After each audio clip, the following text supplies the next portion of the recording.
Muy buenas tardes tengan todos ustedes. Es un gusto continuar con este muy destacado Congreso de Independencia Judicial y Selección de Jueces y Magistrados Constitucionales en este momento preciso con el doctor José Alejandro Ayuso de República Dominicana, magistrado del Tribunal Constitucional de República Dominicana, ya miembro honorario de la Academia, y nos acompañan varios miembros, varias personas que laboran en este prestigioso Tribunal Constitucional. Qué importante es hoy en día poder hacer un congreso de esta naturaleza con miembros de salas constitucionales, de tribunales constitucionales formales y materiales y de Cortes Supremas, opinando sobre todo vivencialmente de la importancia y la trascendencia de la independencia judicial y vinculados directamente a este proceso de selección de los magistrados de los tribunales constitucionales. Bienvenido, doctor José Alejandro Ayuso, quien es miembro honorario de la Academia Mexicana de Derecho. Un privilegio tenernos de nueva cuenta en este tan importante Congreso Iberoamericano. Muchísimas gracias, profesor y amigo y coordinador del Congreso Iberoamericano de Independencia Judicial y Selección de Magistrados Constitucionales, el doctor José de Jesús Naveja. Muchísimas gracias, muy honrado, la verdad, de recibir esta invitación. Ya he podido pues ver y escuchar las demás exposiciones que me han precedido, y la verdad que el Congreso es sumamente interesante, y bueno, y yo estoy aquí pues a su orden. Importante, tendremos que dejar unas memorias porque de verdad se está haciendo historia con todo este bagaje hoy en día que viene el enorme debate en muchos casos de la selección popular de miembros de los tribunales constitucionales, de las Cortes Supremas o de las salas constitucionales. Es un tema muy importante que está a debate, y qué mejor con gente experta en estos menesteres. Bueno, el doctor José Alejandro Ayuso de República Dominicana es magistrado del Tribunal Constitucional de la República Dominicana, designado por el Consejo Nacional, que vamos a ver la trascendencia que tiene el Consejo y cómo se integra en este proceso de selección de la magistratura el 12 de diciembre del 2018 por un periodo de 9 años.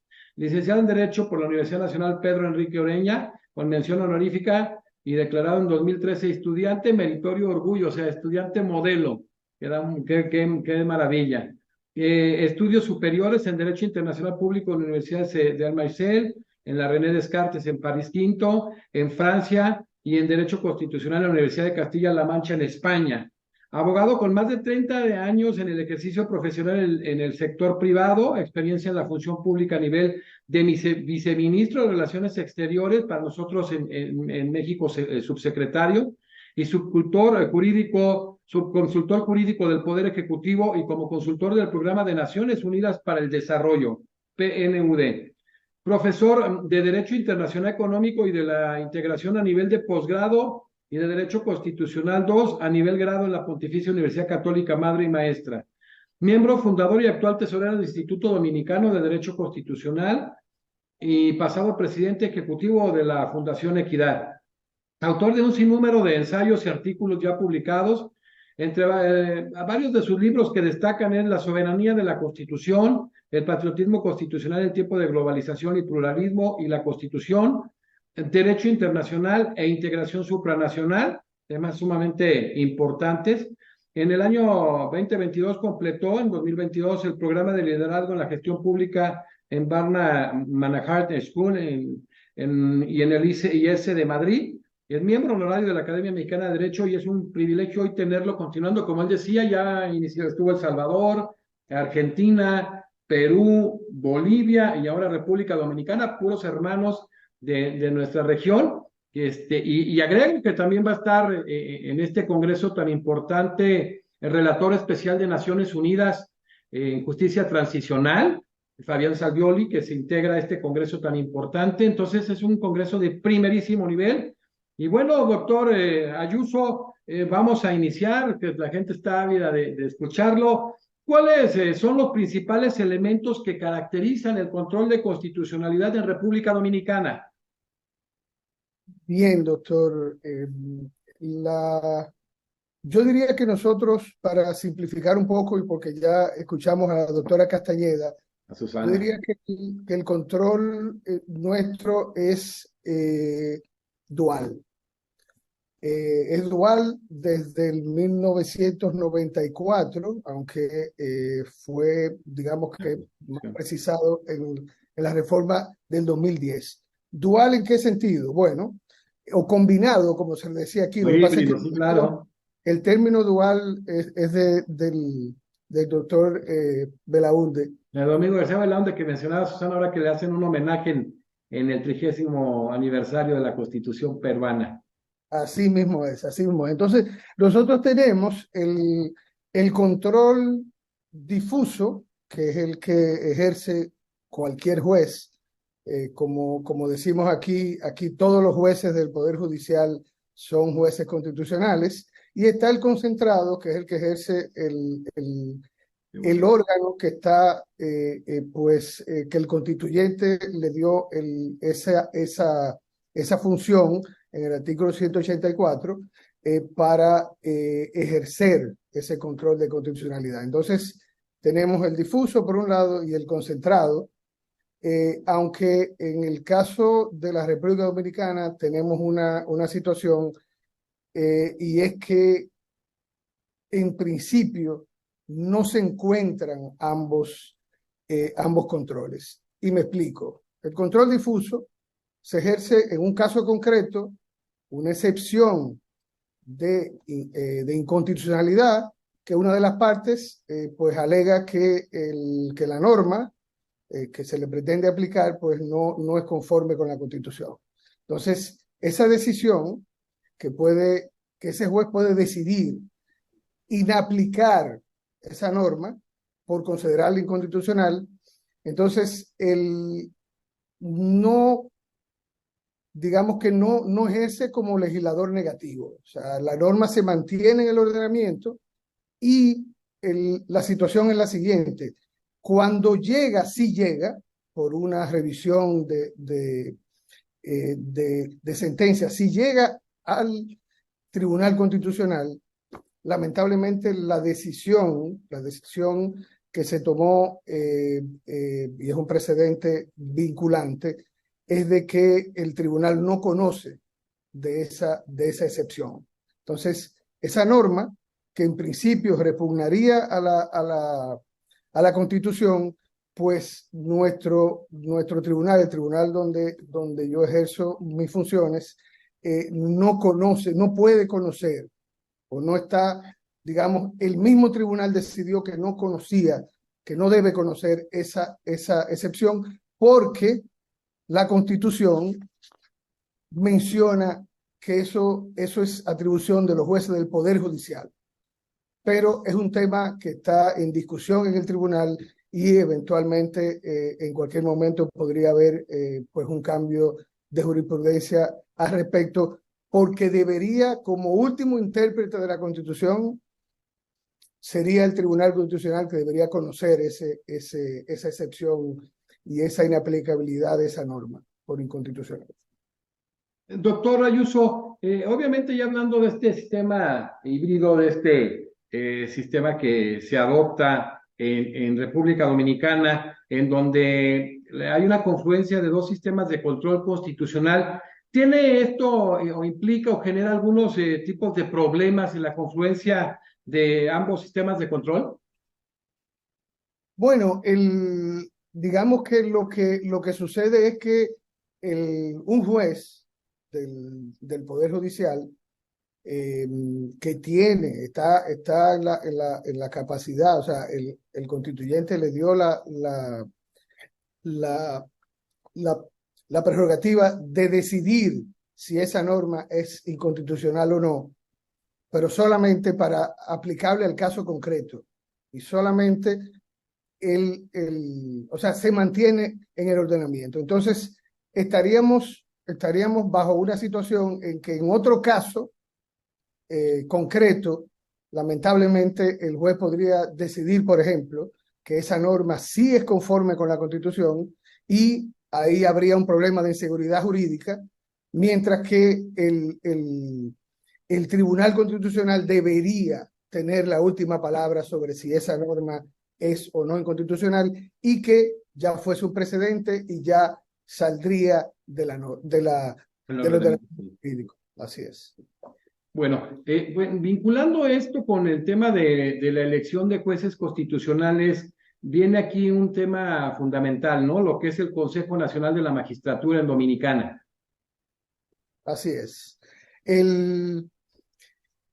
Digamos, vamos a hacer una breve historia. Hasta el 1994, los jueces del Poder Judicial los escogía el Senado de la República, con lo cual teníamos el riesgo que lamentablemente se manifestaba con bastante frecuencia de que el partido de gobierno o el partido mayoritario escogía también a los jueces del Poder Judicial. Entonces, en el 94 se conformó, se constituyó el Consejo Nacional de la Magistratura. Entonces, pero en ese momento era solamente para escoger los jueces del Poder Judicial. O sea, tenían esa única función. De la Suprema Corte de Justicia, perdón. Y ya la Suprema era que tenía a su cargo escoger los demás jueces del Poder Judicial. Entonces, en el 2010 ya se le da la potestad de que el Consejo Nacional de la Magistratura pues tenga las funciones de escoger los miembros del Tribunal Constitucional, los miembros de los jueces de la Suprema Corte de Justicia con una evaluación de desempeño cada 7 años y los jueces del Tribunal Superior Electoral y sus suplentes. Entonces ya el Consejo Nacional de Magistratura es quien escoge a los miembros de las altas cortes del país. Adelante. ¿Cómo se integra este consejo? Porque es importante, hablamos del consejo que hace ese proceso de elección en órganos tan importantes, y cómo está integrado el consejo. Sí, el consejo está integrado, vamos a decir, por los 3 poderes del Estado.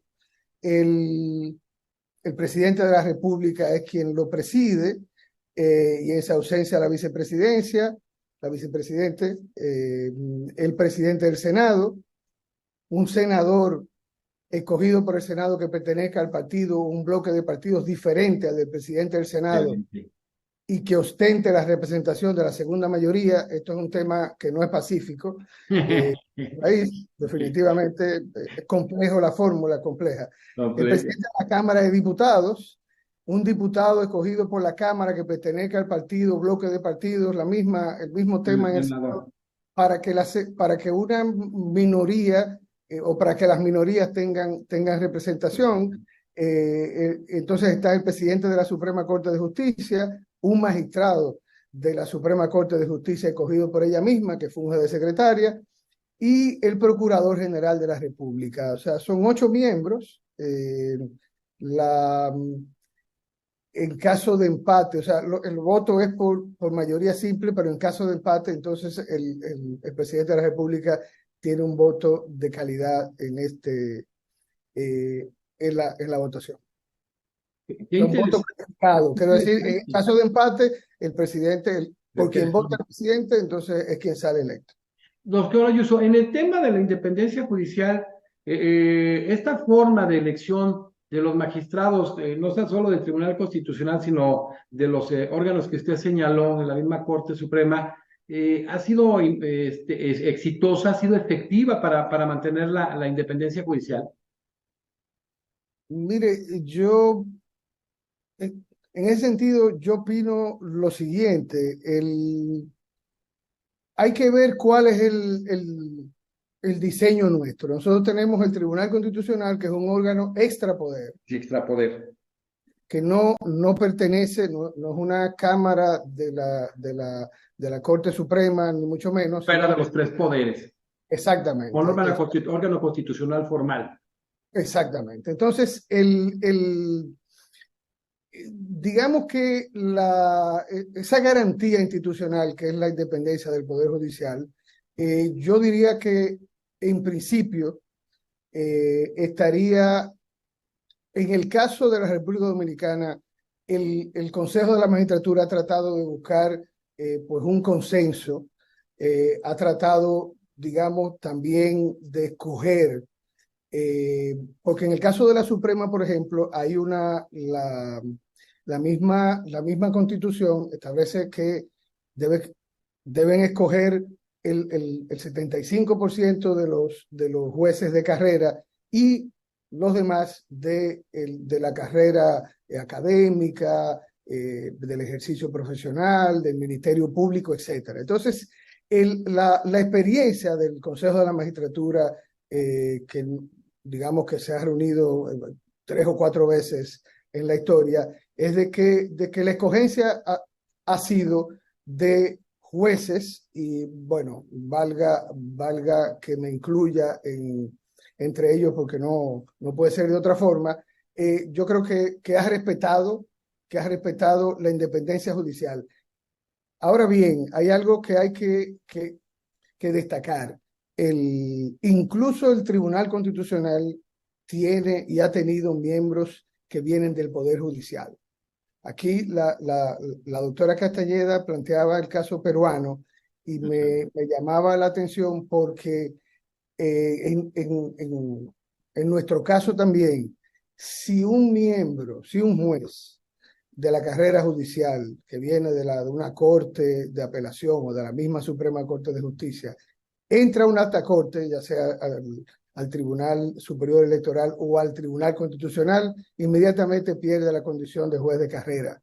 Y esto tiene una explicación en nuestro diseño de control constitucional, y es que tenemos un recurso que se llama revisión de decisiones firmes del Poder Judicial. O sea, una decisión de la Suprema Corte de Justicia puede ser revisada por el Tribunal Constitucional por una serie de requisitos que tienen que ver con, evidentemente, violaciones a derechos fundamentales. Exactamente. Entonces, en ese caso, un juez del Poder Judicial no podría, siendo juez del Tribunal Constitucional, pues, digamos, tener una decisión contraria a su propio cuerpo al que él pertenece, ¿no? Sí. Así es. Qué interesante, qué interesante. Doctor Ayuso, en 2020, la misma academia hizo un evento por el centenario del primer tribunal constitucional en el mundo, recordando sobre todo al austriaco con Hans Kelsen, que bueno, el primero sabemos que fue el checo, del 29 de febrero de 1920, y luego pues, el austriaco, y luego el de Liechtenstein del 21, que también fue interesante y que poco se hace referencia, hablando de este órgano extrapoder especializado y que mantuviera sobre todo aspectos fundamentales de independencia y de imparcialidad. A poco más de 100 años y viendo el diseño del Tribunal Constitucional de República Dominicana, ¿qué tan exitoso puede considerar usted este modelo? El modelo, perdone. Del Tribunal Constitucional, de un Tribunal Constitucional como tal, porque bueno, vemos en los países federados cómo sigue subsistiendo Cortes Supremas. Sí, mire, nosotros, la historia constitucional, hace más o menos 30 años surgió la idea de un tribunal de garantías constitucionales, como se le llamaba en su momento. En España, en su momento, en el 31. Así mismo es, así mismo es. Entonces, aquí hubo unos asomos se presentó un proyecto, hubo un presidente socialdemócrata que lo hizo, pero no tuvo no llegó a buen puerto. Entonces, ¿qué sucede? En la reforma del 2010, que fue bastante profunda, bastante intensa, yo diría, Sí. y que digamos que pasó nuestra constitución pasó de ser una que mínimamente, digamos que tenía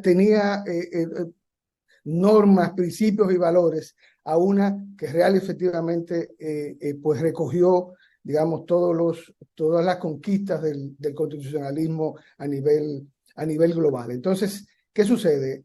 Hubo una discusión porque la Suprema Corte de Justicia de 1994 tenía la facultad de conocer del control concentrado de constitucionalidad de las normas.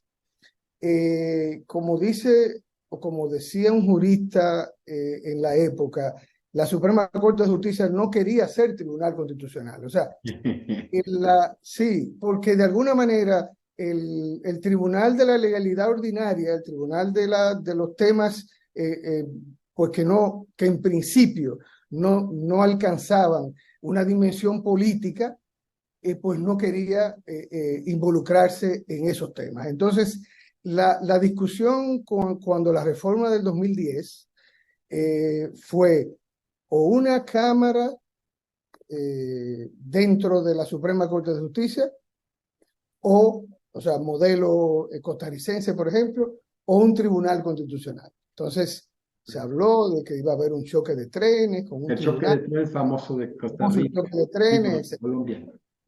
Mire, ahora mismo, quien era presidente de la Suprema Corte de Justicia de la época, don Jorge Subero Isa, reconoció recientemente que el Tribunal Constitucional había jugado un rol y está jugando un rol extraordinario en cuanto no solamente a la constitucionalización del derecho, sino a lograr esa interpretación constitucional que hace que los poderes del Estado pues se ciñan, ¿no? a los principios, a los valores y a las normas constitucionales. Una especie de disciplina en el aspecto constitucional que ha logrado el tribunal, que va a cumplir 12 años ahora y que tiene casi 7.000 sentencias emitidas. Entonces, ahora mismo yo creo que la comunidad jurídica entiende que el Tribunal Constitucional ha cumplido con su rol. Doctor Ayuso, este Consejo Nacional de la Magistratura, con la integración de los tres poderes originarios, ¿cómo realiza esta elección de los magistrados constitucionales? ¿Se realizan ternas? ¿Cómo se hace la elección? Porque creo que duran 7 años en funciones, ¿no?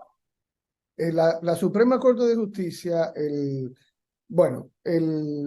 brevemente, el ¿Sí? Tribunal Constitucional tenía una renovación por tercios e inicialmente fueron elegidos por 12, 9 y 6 años. Ahora terminan los de 12 años y ahora todos somos nombrados por 9 años. 9 años. Cada 3 años por tercio. En la Suprema Corte de Justicia es distinto. En la Suprema, a los 7 años de nombrados, el Consejo de la Magistratura tiene la facultad de realizar una evaluación de desempeño de los jueces y podría, digamos que, repetir por 7 años más, hasta los 75 años. Pero vuelvo a la pregunta inicial. ¿Cómo funciona el Consejo Nacional de la Magistratura? Bueno, de la manera, tiene una ley orgánica, funciona de manera abierta, transparente y democrática. Tiene ahora mismo convocó para sustituir, ahora mismo hace unos días, convocó para sustituir 5 miembros salientes del Tribunal Constitucional, que incluye al presidente del mismo, a don Milton Ray Guevara, al día de, creo que mañana culmina la convocatoria, que funciona, que cada persona, cada jurista, cada aspirante que reúne las condiciones, pues presenta un expediente al Consejo de la Magistratura. pero lo pueden hacer también la sociedad civil, la academia, y la ciudadanía, Está digamos. abierto, Está totalmente. completamente abierto. Siempre que sea el conducto del Consejo Nacional de la Magistratura, siempre. Así mismo es, así mismo es. Y y los aspirantes, bueno, son convocados a unas audiencias donde de manera pública, televisada, Interesante. pues se le hacen preguntas, todos los miembros asisten y a esta persona se evalúa de esta manera y de cara al sol, donde toda la ciudadanía pues, puede participar de este proceso. Digamos que el Consejo, por un lado, a pesar de que tiene la legitimidad política, la mayoría son electos, excepto el procurador y los electos, digo, por voto popular, exactamente, salvo tres. Entonces, pero tiene esa apertura y esa transparencia hacia la sociedad. Ese tema, ¿no? La transparencia, porque dentro de estos grandes desafíos que existen, digamos, dentro del mismo derecho procesal constitucional, es la selección, pero el tema de la especialización de la magistratura constitucional.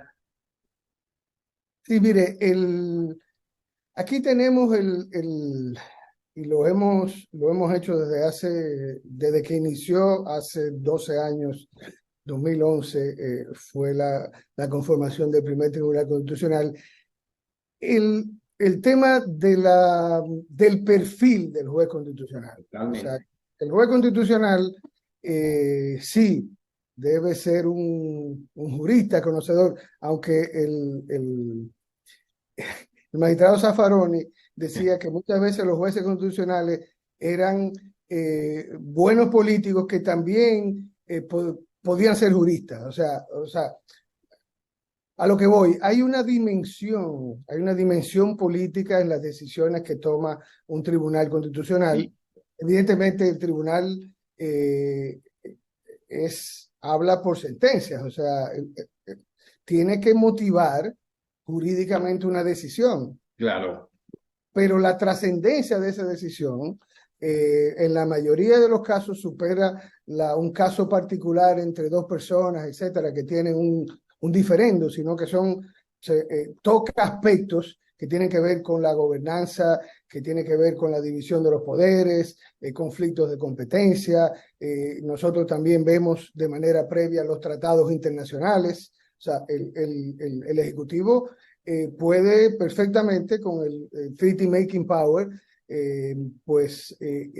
negociar un tratado internacional, pero antes de que el Congreso lo apruebe, el tribunal tiene que examinarlo y determinar que es conforme con la Constitución. Entonces, estamos hablando de situaciones que traspasan la mera legalidad ordinaria. O sea, ese es un tema, a veces la comunicación, bueno, recuerde, si hay una revisión de sentencias de la Suprema Corte de Justicia donde nosotros vemos si aplicaron o si violaron derechos fundamentales, al debido proceso, a la tutela judicial efectiva, etcétera, ya nosotros estamos viendo la dimensión político-constitucional de una decisión que tomó la Suprema Corte de Justicia.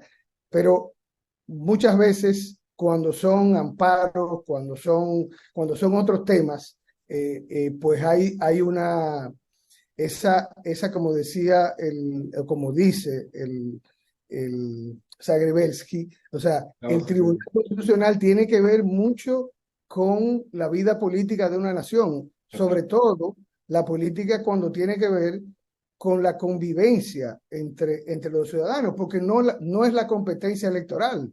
Eso definitivamente, aunque nosotros tenemos la posibilidad de ver decisiones en el ámbito electoral como tribunal, estamos hablando de la política no partidista. Incluso la misma ley nuestra le impide a un juez del tribunal ejercer actividades político-partidarias, o presentarse a un puesto de elección popular, lo cual no quiere decir que haya jueces, y yo me incluyo, que hayamos tenido una vinculación político-partidaria anterior. O sea, porque precisamente pasar por un partido político y por un gobierno, etcétera, etcétera, te da cierta experiencia y cierto perfil que luego es importante en un tribunal constitucional. O sea, por eso muchos, no sé, Ministerio Público, diputados, senadores, legisladores, pueden ser también muy buenos jueces constitucionales. Qué interesante. Ahí, doctor Ayuso, por ejemplo, el pasar de un partido, ser parte de un partido político, pasar de alguno, haber estado en alguno de los otros poderes ejerciendo funciones, no representa una limitación sobre todo la efectividad de la independencia judicial. ¿Cómo hacer para evitar eso? Bueno, mire, nosotros tenemos un régimen aquí de independencia judicial, o sea, la tenemos en el artículo 151 Sí. de la Constitución, y un poco lo que al Tribunal Constitucional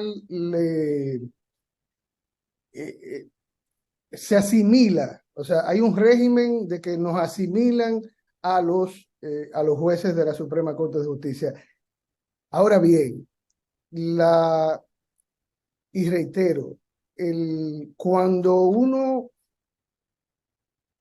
ha hecho una carrera judicial y se ha pasado unos años en ese poder del Estado, y el escalafón, y juez de paz, y juez de primera instancia, y juez de apelación, y llega a la Suprema Corte de Justicia, es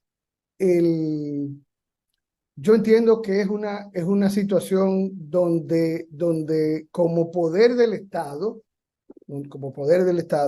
la Constitución y las leyes le dan una serie de garantías para que esos jueces ejerzan sus funciones. Dentro de ese esquema que como mutatis mutandi, como el sistema militar, por ejemplo, ¿no? En el caso del Tribunal Constitucional, yo entiendo que es distinto. O sea, precisamente en el tribunal tiene que haber unas garantías de pluralidad, tiene que haber gente con experiencia en el ejercicio de la administración del Estado, que hayan sido miembros incluso de otro poder del Estado, incluyendo el Poder Judicial. Aquí ahora mismo hay una discusión pública, un debate público, de si los miembros del Poder Judicial, jueces de la Suprema Corte de Justicia o de Corte de Apelación, deberían aspirar al Tribunal Constitucional. Y eso no es pacífico. Algunos juristas piensan que sí que es positivo, otros que no.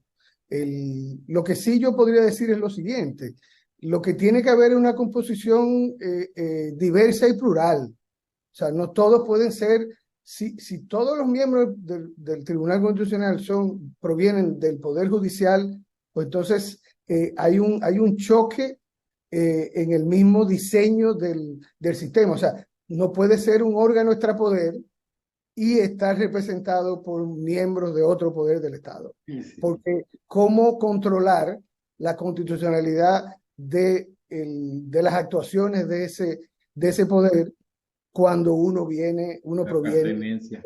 Así mismo, así mismo. Y el espíritu de cuerpo también funciona.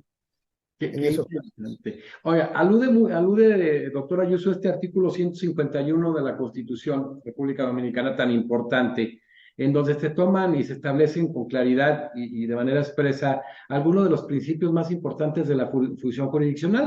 Sabemos de la unidad, de la exclusividad, pero aquí, por ejemplo, la independencia, tanto externa como interna, en sus vertientes, o la imparcialidad subjetiva y objetiva.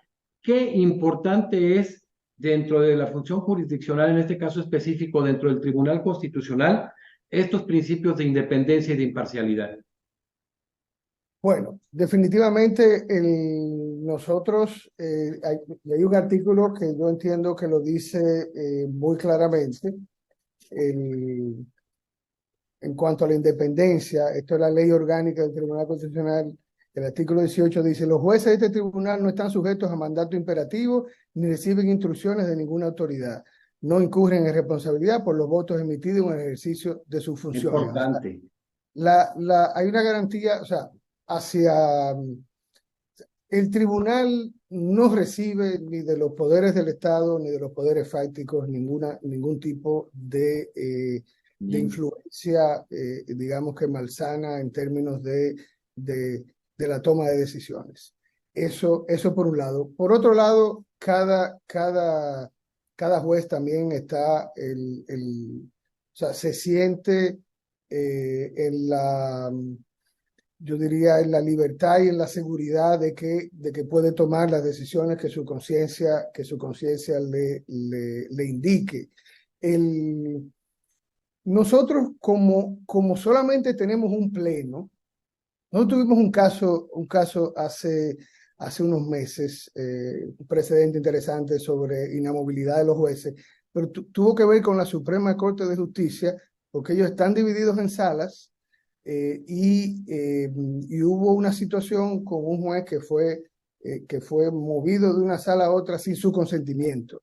Y nosotros, en base a una motivación reforzada sobre temas de independencia judicial, de inamovilidad de los jueces como una de las garantías, amparamos a ese juez y se revocó ese traslado de que ese juez fue objeto.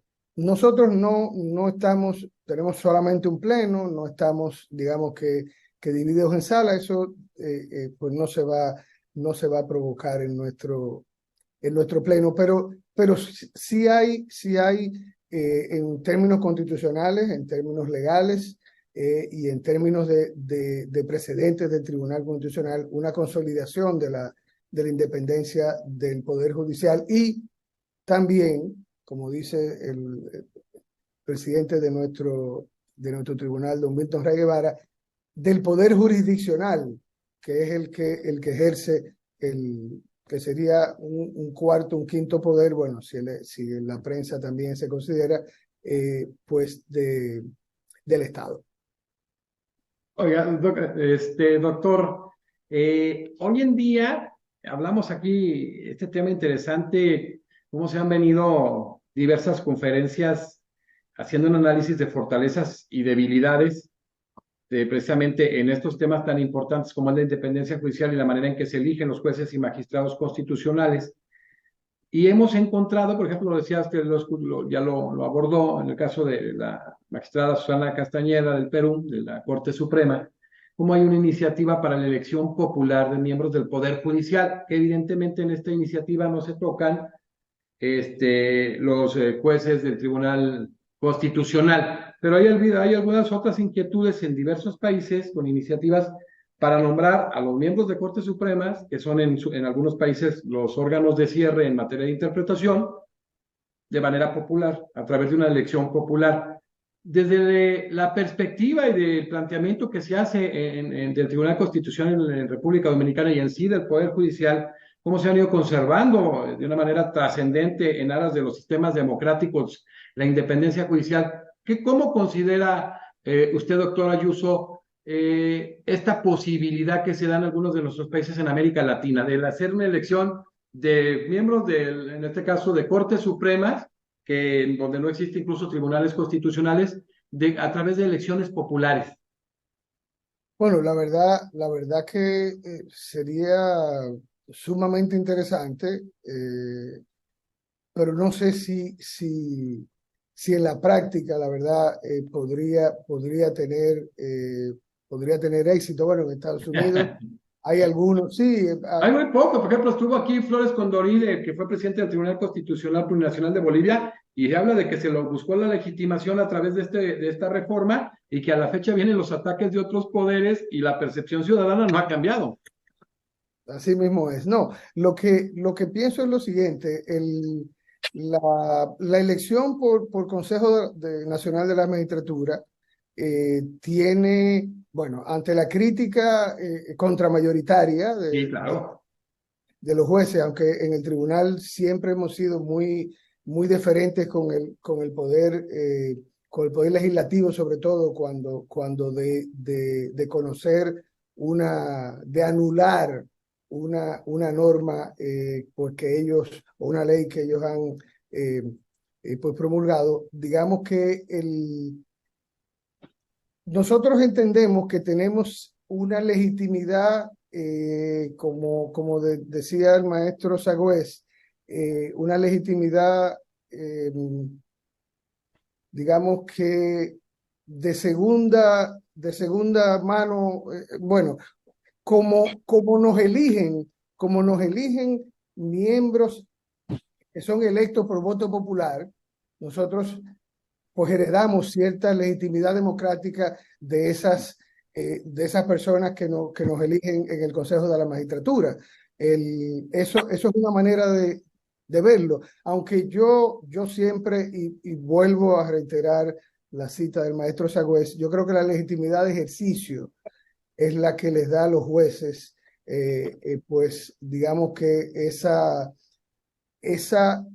ese posicionamiento en el ordenamiento jurídico que les permite, aún no siendo miembros electos de manera directa, pues digamos que ver casos y determinar de alguna manera la inconstitucionalidad de una ley que sí proviene de los legisladores que son electos por voluntad popular.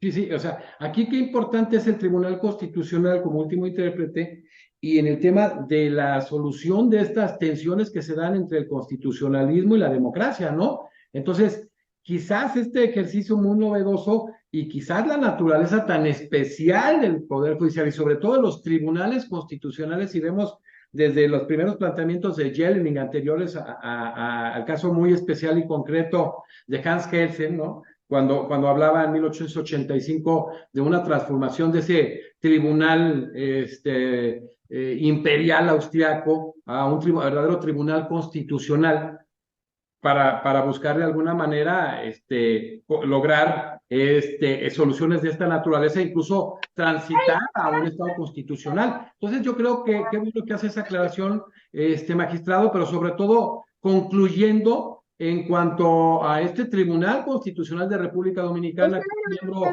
electo como lo es usted, mi querido magistrado José Alejandro Ayuso, qué importante es que demuestre la fortaleza de este Tribunal Constitucional cuando hablamos de las soluciones y las resoluciones que deben realizarse o las decisiones que deben tomarse desde el Tribunal Constitucional en esa legitimación de ejercicio. No, mire, hay un tema, parece que hay algo. Parece que hay alguien que está por ahí. Si me hicieran el favor de cerrar sus micrófonos para escuchar integralmente al doctor Ayuso, a veces, por favor, gracias. Adelante, doctor. Sí, yo quería pues comentar. A ver, Chasey, si está por ahí Chasey del tribunal, si nos hace el favor de cerrar su micrófono. A ver, vamos a silenciarla. Si él pasó, no tiene que estar. A ver si se complica un poquito eso. A ver, ya está. No. Adelante, doctor, una disculpa, pero se me ha complicado cerrar a Chasey. Y ya se le va a dar mucha Ya la silenciamos. Gracias. Perfecto. Perfecto. No, yo quería en esa tesitura comentarle algo que es también un tema objeto de debate y que no es pacífico ni en nuestro país ni en ningún otro, aunque el nuestro tiene una condición muy particular. Nosotros tenemos una supermayoría en el tribunal. Nosotros somos 13 miembros. El quórum se conforma con 9 magistrados, pero la Constitución dice que todas las decisiones precedentes, vinculantes, que son obligatorias para todo el poder del Estado, tienen que ser tomadas por 9 votos. Entonces, hay dos maneras de interpretar. Hay un grupo de juristas y de jueces que dicen, mira, es la es la mejor manera de provocar un consenso en un tribunal y que esa mayoría reforzada pues legitime las decisiones. Otros juristas dicen, bueno, pero ¿y cuando una minoría en un tribunal puede bloquear una decisión? O sea, ¿qué es preferible? ¿Que una minoría simple apruebe una decisión o que una minoría de bloqueo impida que el tribunal decida? Y es algo que ha pasado ya en nuestro tribunal con temas importantes, temas trascendentes, que lamentablemente por haber dividido el tribunal y no haber conseguido esa mayoría hiper reforzada que tenemos, pues no se han tomado esas decisiones. En un análisis comparado, definitivamente ningún tribunal de Iberoamérica tiene la mayoría que nosotros requerimos para tomar una decisión. Pero esto es un tema que está siendo objeto de debate. Ya se verá oportunamente cuál es la decisión. Pero eso tiende, así como otros tribunales como el italiano, el español, tienden a buscar mayorías por consenso entre ellos. Nosotros la tenemos de manera, el constituyente decidió que eran 9 votos de 13, o si no, que no había decisión. Muy interesante. Doctor, ya para concluir, es que está interesantísimo el desarrollo de su tema, como ha sido de primerísimo nivel este congreso, de verdad, la gente está fascinada. Hablaba un poquito usted de los tratados internacionales. En el caso mexicano, la reforma del 10 de junio del 2011, pues dentro de los cambios sustantivos que hubo del sector material, encontramos el cambio en el rango de los tratados internacionales de derechos humanos ratificados por el Estado mexicano a nivel constitucional, o sea, el manejo del bloque de constitucionalidad y convencionalidad, y ya con las sentencias de la Corte Interamericana, bueno, erigido precisamente con el control de convencionalidad, el derecho internacional de derechos humanos como norma de normas, como lo dice el juez expresidente de la Corte Interamericana, Eduardo Ferrer Magrego. En este tema, como órgano de cierre del Tribunal Constitucional, ¿cómo toma esta cuestión del Tribunal, de las decisiones y los estándares de la Corte Interamericana de Derechos Humanos al emitir sus resoluciones? O sea, como órgano de cierre que es, ¿qué tanto toma en consideración las decisiones, las sentencias de la Corte Interamericana, haya sido parte o no República Dominicana?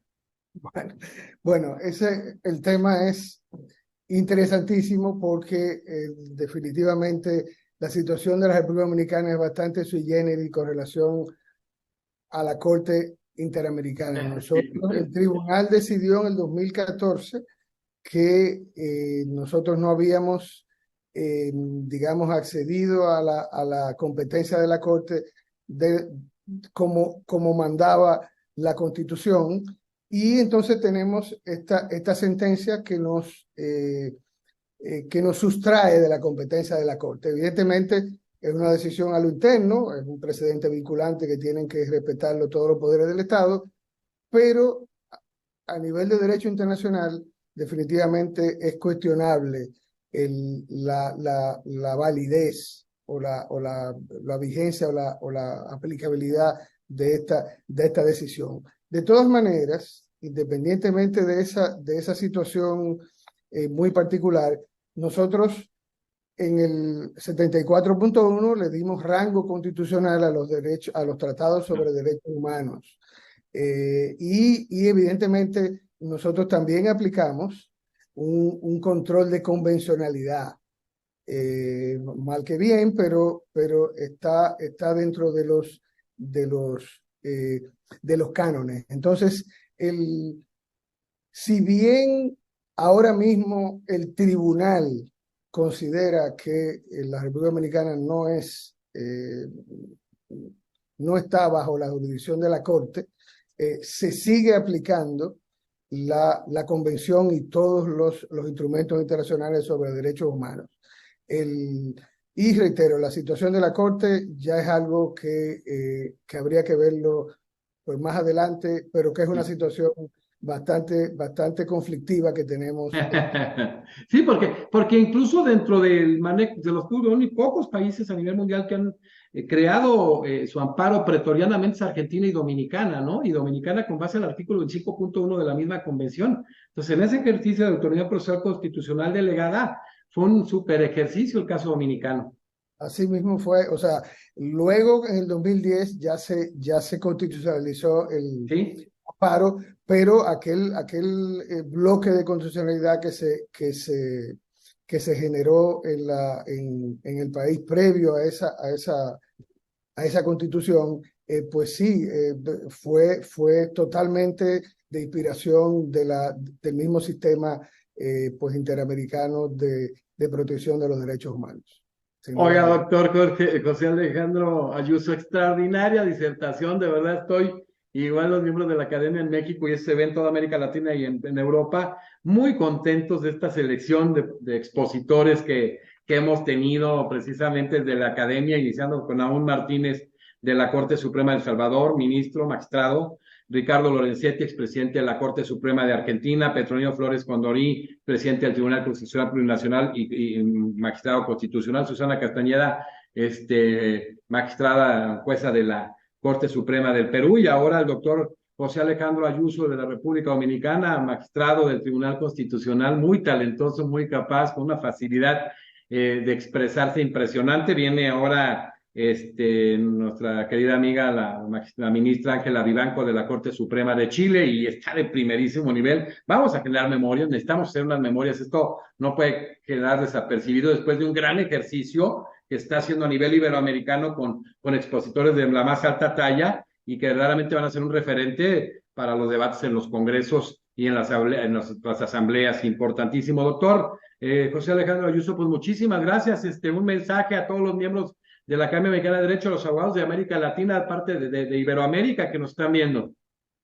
Muchísimas gracias. Bueno, lo primero quería felicitarle, la verdad, por el esfuerzo que usted hace para que nosotros desde la distancia y aprovechando estos medios pues digitales podamos pues intercambiar pues ideas y experiencias con los colegas de la región. Y lo que yo quisiera dejar digamos, como último mensaje es que la justicia constitucional debería siempre seguir pues avanzando y ver en qué medida pues siempre se pueden proteger pues mucho mejor los derechos fundamentales, los derechos humanos de las personas y la defensa del orden constitucional, que lamentablemente muchas veces solamente se aprecia cuando se pierde. Yo creo que los países que hemos logrado y que estamos consolidando un sistema democrático y una justicia constitucional, pues debemos redoblar los esfuerzos para que así sea.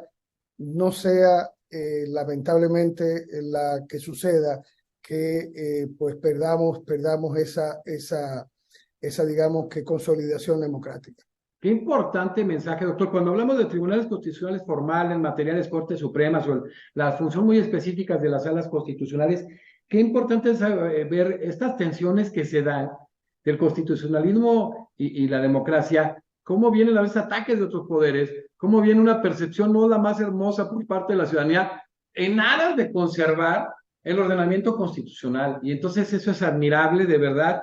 Se agradece, adquieren un papel preponderante en este momento en nuestra América Latina y hay que agradecerlo y sobre todo agradecer la independencia judicial y la imparcialidad y que los procesos de selección cada vez sean los mejores. Por esto este ejercicio es muy, muy valioso y más adelante vamos a hacer mesas de 4 integrantes de diversas cortes, cortes supremas, cortes constitucionales de Iberoamérica, para analizar ya en un pequeño debate pues todo lo que se puede llegar a realizar para la consolidación de nuestros sistemas democráticos. Pues hoy despedimos al doctor José Alejandro Ayuso, magistrado del Tribunal Constitucional de República Dominicana, designado por ese Consejo Nacional de la Magistratura que ya abordamos, y que es miembro honorario de la Academia Mexicana de Derecho. Muchísimas gracias, doctor Ayuso, lo volveremos a convocar y lo convocaremos para que esté presencialmente en alguno de los eventos de la Academia. Ahora el 24, creo, de noviembre viene a Morelia, Michoacán, el doctor Nahuel Martínez, el doctor Nahum Martínez, ministro magistrado para ellos de la Corte Suprema de El Salvador, y así haremos venir que nos acompañe el doctor Ayuso, porque es muy valioso este intercambio de ideas.